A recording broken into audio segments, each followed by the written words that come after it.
E aí, pessoal, vamos lá, continuando com o nosso processo do trabalho, a matéria mais importante do ordenamento jurídico, é verdade? Pode acreditar nisso. E a mais gostosa de estudar, não é verdade, pessoal? Tem muita matéria, mas é uma matéria que se encaixa, tem muita informação, mas tudo se encaixa no final. Então, é uma matéria fantástica. Eu sou suspeita de falar porque eu respiro, trabalho todos os dias da minha vida, né? Então, tomara que você também seja contagiado aí por essa matéria que é tão linda e tão encaixada e tão maestrada como é o processo do trabalho. Então, vamos lá? Hoje nós vamos falar sobre a sentença.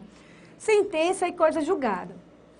A CLT, gente, não tem um conceito de sentença, mas a gente tem que pensar o seguinte: sempre que há o ajuizamento de uma ação, o jurisdicionado está em busca de quê? De uma resposta do judiciário. Então, o judiciário irá responder por meio de um pronunciamento judicial chamado de sentença, quem tem ou não direito àquele bem da vida. A CLT, como eu falei para vocês, não faz essa divisão dos atos do juiz. Nós buscamos lá no CPC, no artigo 162, que vai dividir os atos do juiz em despachos, decisões interlocutórias e sentenças. Sendo que a CLT dispõe de sentença no artigo 831 e em especial no artigo 832, que nós vamos também estudá-lo, tá? Então vamos para o quadro. Os atos do juiz estão no 62, como eu falei, do CPC, divididos em despachos, que não têm natureza nenhuma de decidir nada, absolutamente nada. Ele só faz ali a tramitação do processo, então não tem cunho decisório algum. A decisão interlocutória, que é a resolução de um incidente processual, e a sentença, que de acordo com o CPC, é o ato do juiz pelo qual desencadeia uma das possibilidades do 267 do CPC ou uma das possibilidades do 269 do CPC. Ou seja, 267 sem mérito e 269 com mérito. Quando o juiz julga sem mérito, pessoal, ele não foi no pedido que você trouxe até o judiciário. Houve algum problema processual e ele sequer chegou a adentrar no mérito. Já quando está no 269, o juiz vai no mérito da ação. E nós verificaremos todas essas hipóteses, uma vez que é bastante alvo aí de perguntas, principalmente relacionada a recurso. O que é que interpõe, recurso, de qual sentença, e assim vamos aí continuar essa caminhada, sentença e posteriormente recurso, ok? Então, a sentença pelo CPC é o ato do juiz pelo qual implica uma das possibilidades do 267, também do CPC, ou seja, uma sentença sem mérito, ou do 269 do CPC, ou seja, com mérito. A CLT, mais uma vez falo para vocês, que não tem aqui o conceito de sentença. Então, ótimo. Vamos continuar aqui com o nosso raciocínio sobre sentença. Verificando o 267 do CPC, está dizendo o seguinte, ó: extingue-se o processo sem resolução do mérito. 1. Quando o juiz indeferir a petição inicial. 2. Quando ficar parado durante mais de um ano por negligência das partes. Esse 2, pessoal, eu gosto de ler com vocês os artigos porque a sua prova é uma prova, muitas vezes, que indica a letra da lei, a letra da súmula, a letra da OJ. Então, é inevitável, em cursos para o TRT, a gente saber o que exatamente diz a lei, o que diz a súmula e a OJ, tá bom? Esse segundo caso aqui, o item 2, o inciso 2 do 267, vai dizer que quando a parte deixar parado ali o processo por um ano ou mais, aí ele vai ser arquivado sem julgamento do mérito.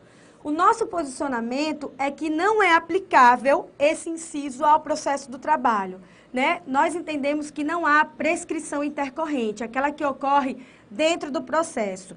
Esse posicionamento está na súmula 114 do TST, mas o STF, na súmula 327, diz que nós temos esse posicionamento da prescrição intercorrente.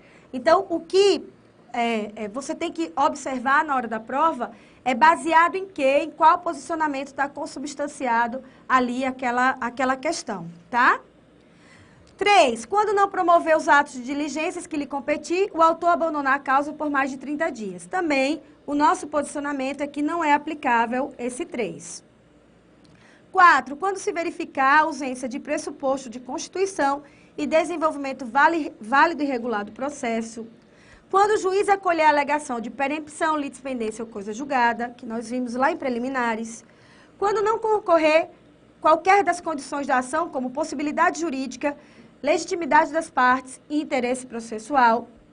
Pela convenção de arbitragem, vimos que isso aqui não é aplicável como regra. Quando o autor desistir da ação, quando a ação for considerada intransmissível por disposição legal, quando ocorrer confusão entre autor e réu e nos demais casos previstos neste Código. Isso, lembrem-se, é o artigo 267 do CPC, ou seja, a sentença sem mérito. O que vai acontecer com essa sentença sem mérito? A parte poderá ajuizar uma nova ação tranquilamente. Por quê? Porque não houve ali a observação pelo Judiciário Trabalhista do mérito daquela ação. Então, poderá tranquilamente ajuizar uma nova ação sem qualquer problemática. Já as sentenças com mérito, que estão no 269 do CPC, vamos lá.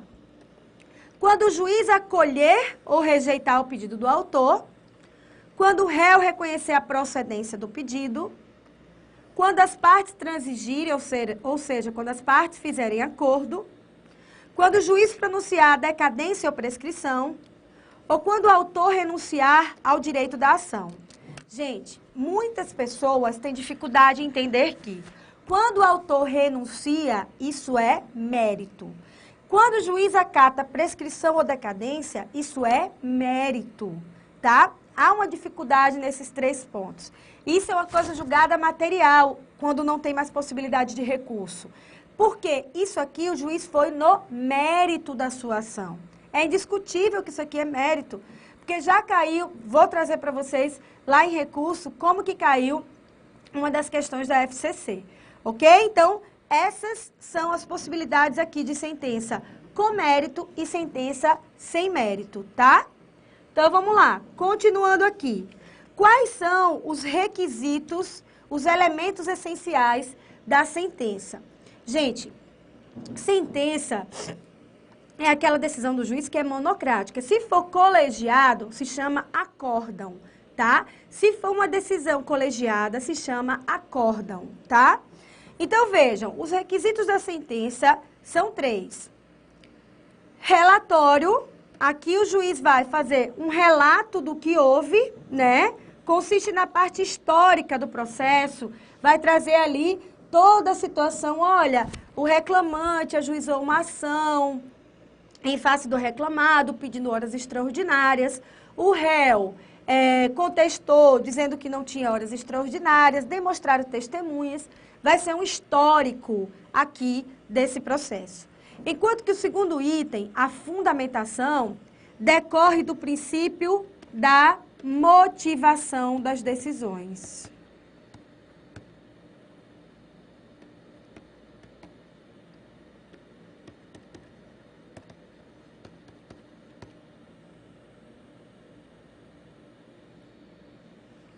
Tá? Então, vejam só.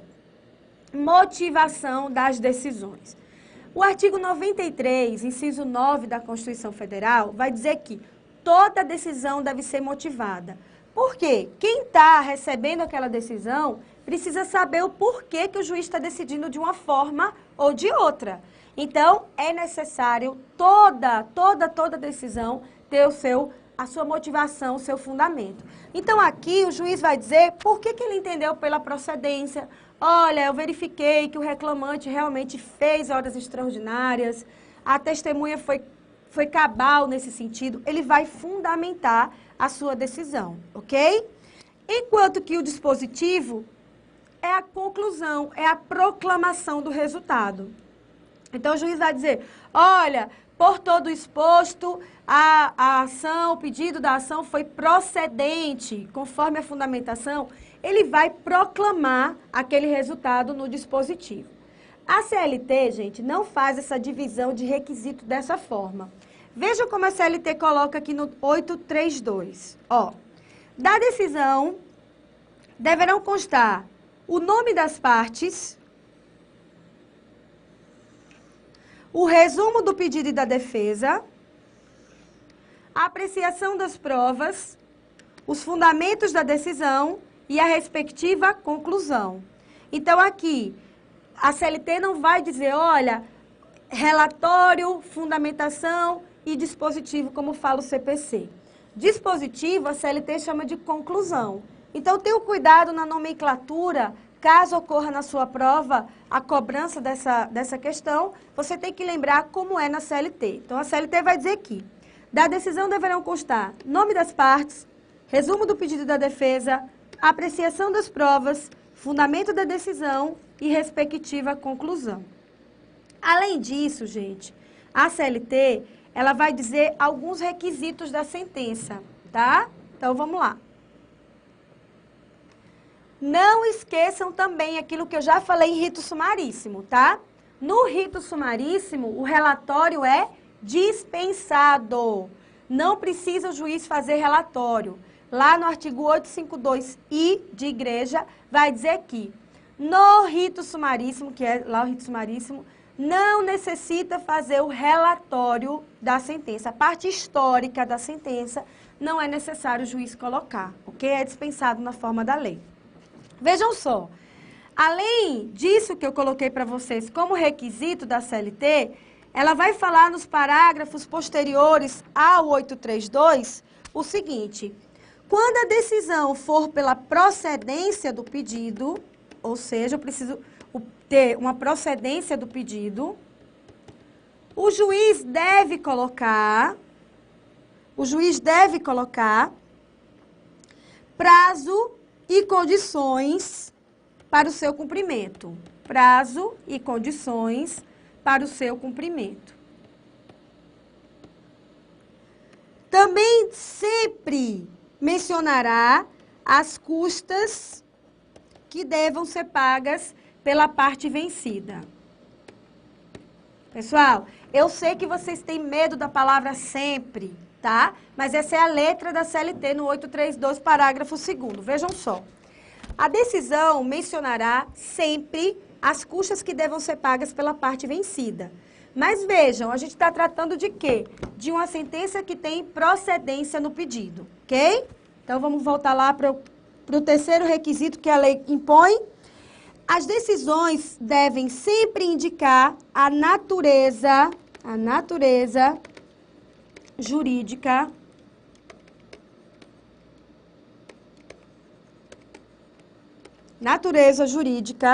das verbas, das parcelas constantes,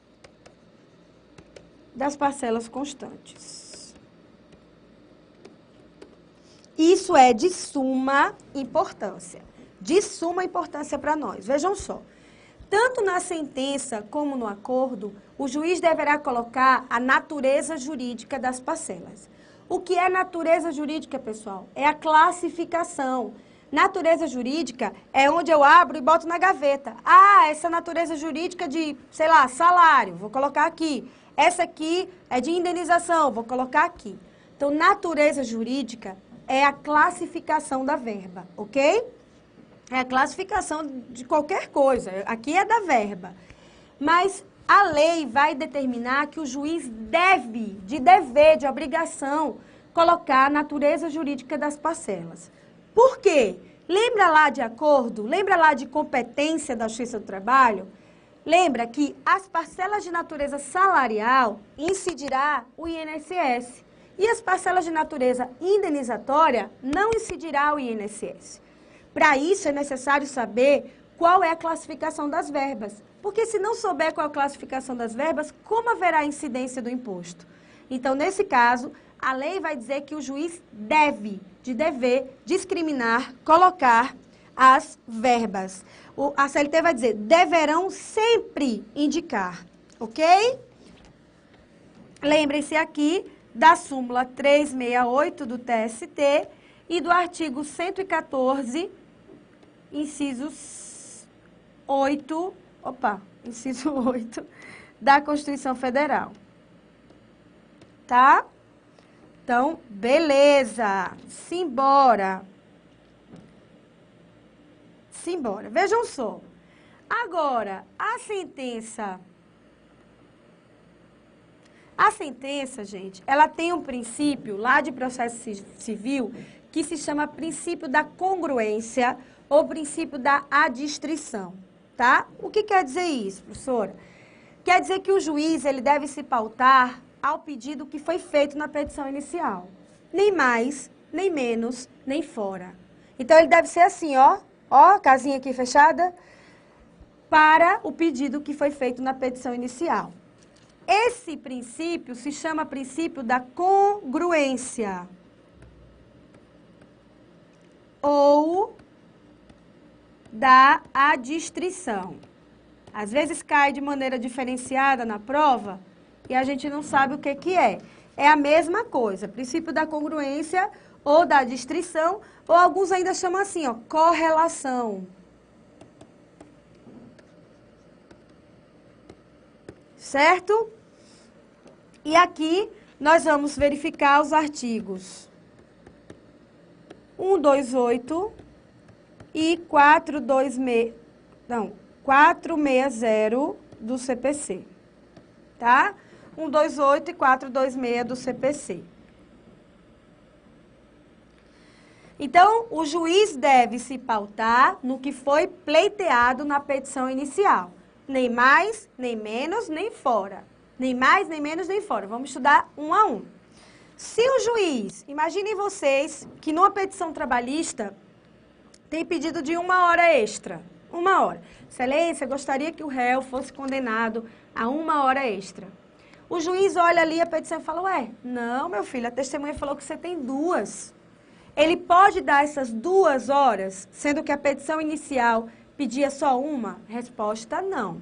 Se ele der, isso é uma sentença ultra petita. Quando ele dá a mais do que foi pleiteado, isso é uma nulidade. Não pode acontecer. E se acontecer, por óbvio que a parte tem que interpor recurso. Agora, se você pediu lá, 13º, férias e aviso prévio, o juiz pegou e falou, eu vou aproveitar o ensejo aqui e vou dar hora extra para ele. Ou seja, ele deu um pedido que ninguém tinha feito. Essa sentença deu um pedido que não estava na petição inicial. Lembre-se, a outra estava a hora extra, ele deu a mais. Aqui não, ele vai dar um pedido que não estava na petição inicial. Quando ele dá um pedido fora da petição inicial, essa sentença é extra petita. O pedido é fora. Já quando você pede lá 13º, férias e aviso prévio, e o juiz esquece de julgar o aviso prévio, essa sentença é omissa. E uma sentença omissa, aquém do que foi pedido, é uma sentença citra petita. Aquém do que foi pedido. Vejam, ele não me deu um pedido que foi feito a menor, não. Ele esqueceu de julgar, tá, gente? Por quê? Se eu pedir 2 horas extras, o juiz só me deu 1, isso não é nulidade processual. Não tem nenhuma nulidade. Apenas ele verificou que ali não tinha condição de te dar 2 horas extras que foram pedidas, porque, sei lá, sua testemunha falou que não era, ou teve outro meio de prova, não sei. Isso não é permitido aqui observar uma nulidade. Isso não é uma nulidade, certo? Então, ultra, quando está o pedido e ele dá mais. Extra, quando não está o pedido, mas ele faz surgir um pedido, né? E citra, quando ele dá de forma omissa. Ele deu outros pedidos ali, mas esqueceu de julgar algum. Ou não deu, mas esqueceu de enfrentar. É omissa a sentença dele. Ok? Eu lembro de um caso, gente, muito interessante, já para a gente sair um pouquinho de só teoria, o seguinte. Lá em Minas Gerais, teve um caso que uma das empregadoras, né, uma empregadora, acho que tinha 187 empregados na empresa, uma das chefes foi no banheiro feminino, né, e ela encontrou o banheiro sujo de sangue, certo? Aí, isso em Minas Gerais. Aí falou assim, gente, toda vez que eu vou no banheiro, tá sujo de sangue, eu não aguento mais isso. Que é isso? Que sujeira é essa? Tomem conta dos dias de vocês e tal.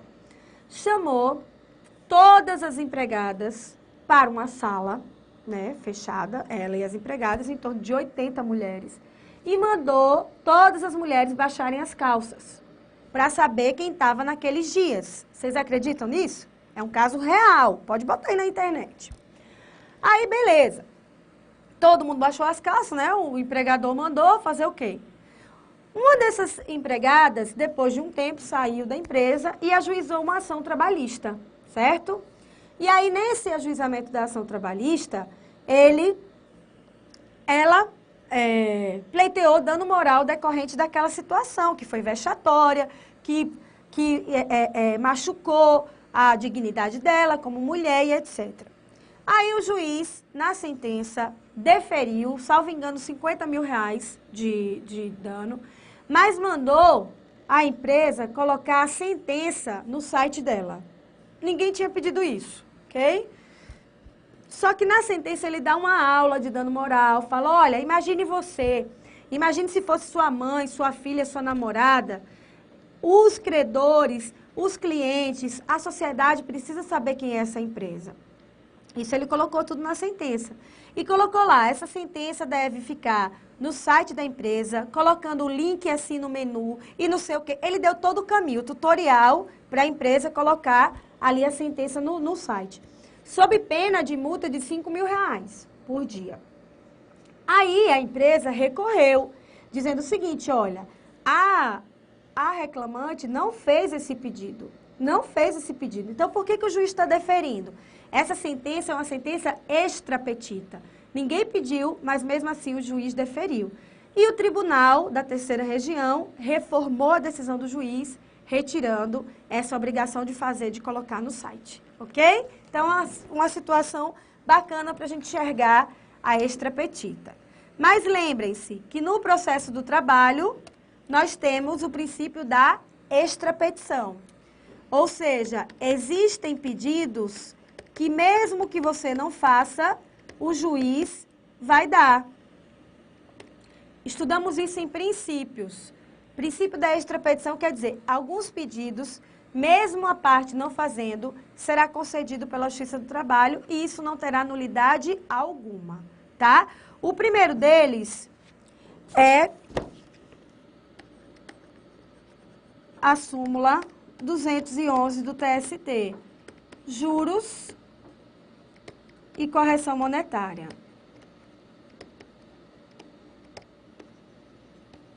Juros desde o ajuizamento da ação, artigo 883. Então, desde o ajuizamento da ação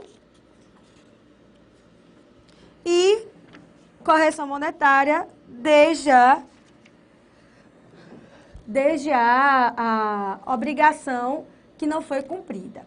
Principalmente, gente, anotem aqui a súmula 439 do TST, que vai dizer que, no caso da correção pelo dano moral, será observada a correção da data que houve o arbitramento, né, houve a indenização, o julgamento, ou da majoração do dano, certo? Então, ainda que você não faça esse pedido, o juiz vai dar, e se ele não der, mesmo assim vai estar na liquidação do julgado, a súmula vai dizer, e não há nulidade nenhuma. A outra possibilidade é do artigo 496 da CLT, combinado com a súmula 396 do TST. Vai dizer que, quando na petição inicial só exista um único pedido de reintegração, a gente só fala reintegração, gente, para aqueles trabalhadores que tenham estabilidade, tá? Então, se não tem estabilidade, não tem reintegração. Tem pagamento das verbas, mas não tem a reintegração. Então, imagine que uma grávida, vou fazer uma grávida aqui, para vocês se assustarem logo. Uma grávida pode ser qualquer estável, tá, gente? Mas eu vou fazer uma grávida. Então, vamos lá. Uma grávida, imagine que essa moça aqui está grávida de 1 mês, aqui, dessa criança que está dentro dela. E aí ela chegou no seu escritório e falou assim, ô doutor, é o seguinte, descobri que eu tô grávida, mas a única coisa que eu quero na vida é voltar a trabalhar, porque isso me dá dignidade como trabalhadora. E ela tá certa. Então, eu quero que o senhor faça uma ação aí, pedindo somente a minha reintegração. Aí você ajuizou uma ação, pedindo somente a reintegração. Mais nada, mais nada. A única coisa que você pediu foi a reintegração, pelo artigo 496. Chegando lá na audiência, as partes só faltaram se matar. A reclamada quase pegando os cabelos da reclamante, aquela confusão toda. E aí você falou, meu Deus, o que é que vai ser agora? Só pedir a reintegração. O juiz também pensou, meu Deus do céu, se eu mandar essa mulher voltar, elas vão se matar, né? O juiz pode, verificando essa situação, converter a reintegração em indenização. O que quer dizer isso, gente? Ele, ao invés de mandar reintegrar essa pessoa, ele vai deferir as verbas decorrentes da estabilidade. Os salários, as verbas, FGTS, décimo, tudo, ao invés da reintegração. E o fato dele fazer isso não quer dizer que é uma sentença extrapetita, ok? Então, basicamente, é esse. A multa do artigo 467, eu falei para vocês lá em princípios que ela é divergente. Nem toda doutrina entende que faz parte do princípio da extrapetição, ok? Beleza. Quanto à publicação da sentença, também já conversamos sobre a intimação da sentença.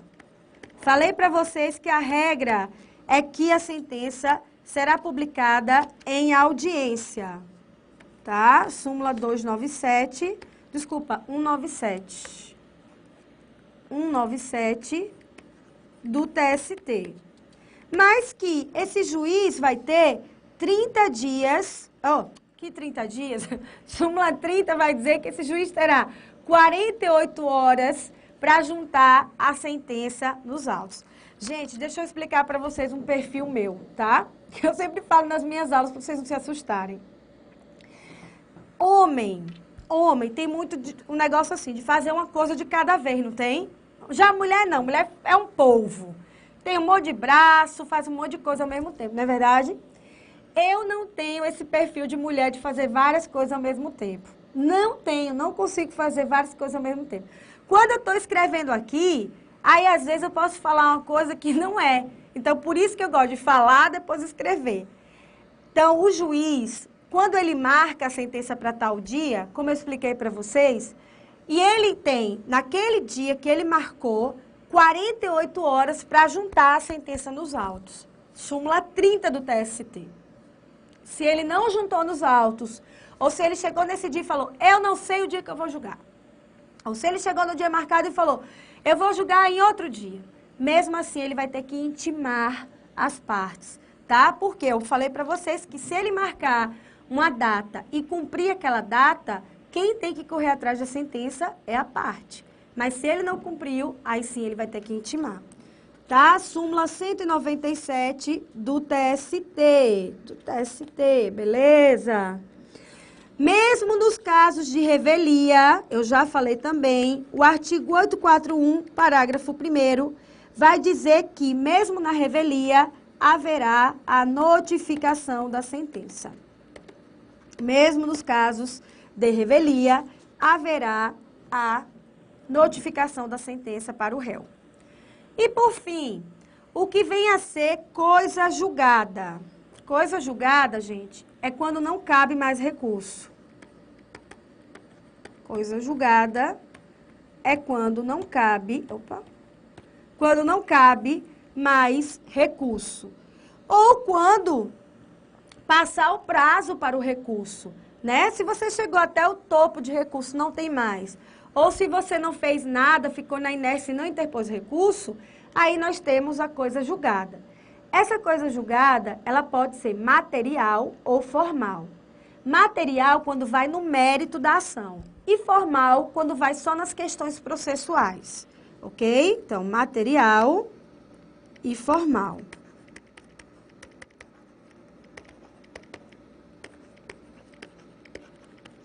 Material quando vai no mérito, como o próprio nome diz, e formal quando vai apenas questões, observa apenas questões processuais.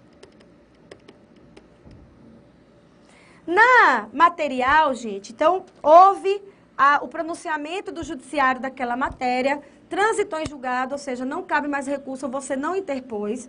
Essa decisão só poderá ser modificada via ação rescisória, tá? Enquanto que é formal, se o juiz extinguir sem julgamento do mérito, você pode ajuizar uma nova ação, tranquilamente, sem problema nenhum. E quando se dá a coisa julgada? Óbvio, se você já foi em todas as instâncias, Vara do Trabalho, TRT, TST, não tem mais recurso? Acabou, transitou em julgado. Mas também pode haver coisa julgada pela sua inércia. Então, ó, saiu a sentença da vara. Quanto tempo tem para interpor um recurso? 8 dias. Se a parte não interpôs o recurso em 8 dias, no 9º dia haverá o trânsito em julgado. Ou seja, não poderá mais interpor recurso. Ok? Lembrem-se que a sentença homologatória de acordo, ela transita em julgado no dia da sua homologação, uma vez que não tem recurso para a homologação do acordo. Súmula 100 do TST e artigo 831, parágrafo único da CLT. Abração e até a próxima aula.